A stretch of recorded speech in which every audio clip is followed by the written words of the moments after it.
Question 20. Gamba. Munoz claims that the Southwest Hopeville Neighbors Association overwhelmingly opposes the new water system, citing this as evidence of citywide opposition. The association did pass a resolution opposing the new water system, but only 25 of the 350 members voted, with 10 in favor of the system. Furthermore, the 15 opposing votes represent far less than 1% of Hopeville's population.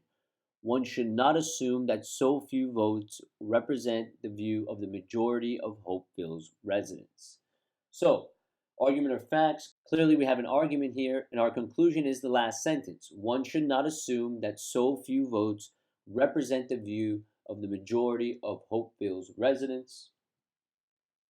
And how do we know that? Well, while the association did pass a resolution, only 25 people voted on it, and 15 opposed it, and 15 is less than 1% of Hopeville's population, so Munoz shouldn't be citing this resolution by the Southwest Hopeville Neighbors Association as evidence of citywide opposition.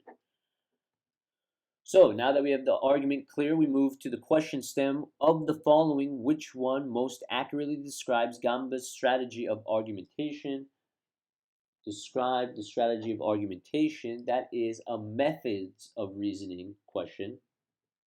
So looking for the answer choice that explains how Gamba arrives at his conclusion that one should not assume so few votes represent the view of the majority. So A, questioning a conclusion based on the results of a vote on the grounds that people with certain views are more likely to vote. And if you notice, that is not what Gamba does. It doesn't say that these people are more likely to vote. His issue is that there was such a small number of people opposing it when compared to the entire Hopeville population. So A does not apply. A would be eliminated. B, questioning a claim supported by statistical data by arguing that statistical data can be manipulated to support whatever view the interpreter wants to support. And again, you notice that is not what Gamba is doing. He is not arguing that statistical data can be manipulated to support whatever view the interpreter wants.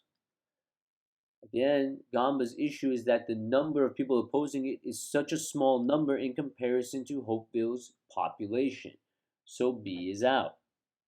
C, attempting to refute an argument by showing that contrary to what has been claimed, the truth of the premises does not guarantee the truth of the conclusion.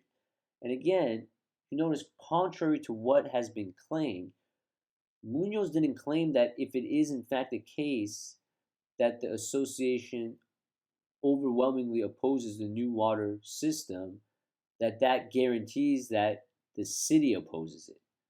So C again does not apply to what we saw in our passage, so C is eliminated. D, criticizing a view on the grounds that the view is based on evidence that is in principle impossible to disconfirm. And again, that is not Gamba's problem here.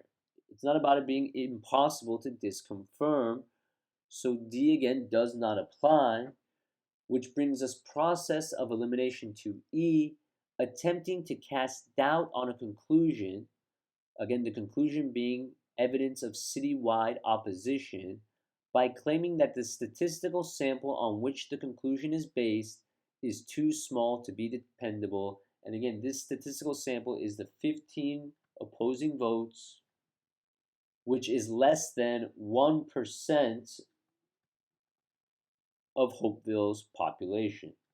So you notice E is exactly what we saw. That 15 votes is too small to be dependable. We cannot say that this is evidence of citywide opposition, so E would be the correct answer.